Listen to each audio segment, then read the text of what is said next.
Hello? Hi everyone. Today we're going to explain how to schedule the Cisco CCNP exam. Click on this option here. Here, select the vendor. We'll use Cisco as an example. Click here.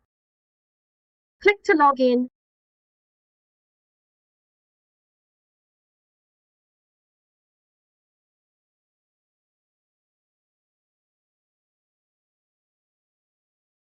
Click on this option.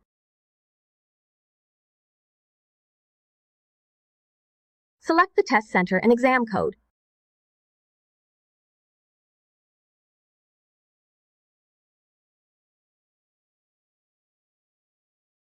If you all want to take the CCNP exam in the future, then we need to take Exam 35401.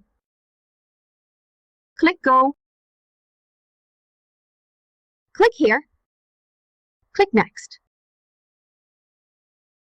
For the test center, you can choose the exam language as English or Japanese. Here, we'll use English as an example. Click Next.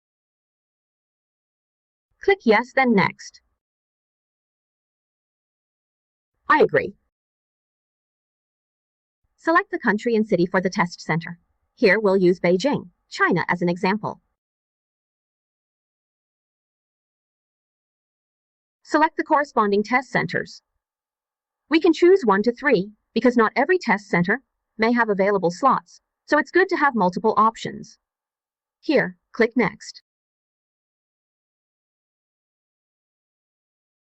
Choose the test center based on everyone's needs, including the exam date. Here, select the exam time. Click to book. If everything above is fine, then we choose to make the payment. After the payment is completed, Cisco will send you an email. In addition to scheduling this exam we just talked about, you all need to pay attention to the fact that we also need to take another one. In this, we also need to take the 000 test, 0, 410. The process is the same as what we just discussed. If you want to know more details about Cisco exams and need the Cisco certification question bank, you can message me privately or leave a comment below the video.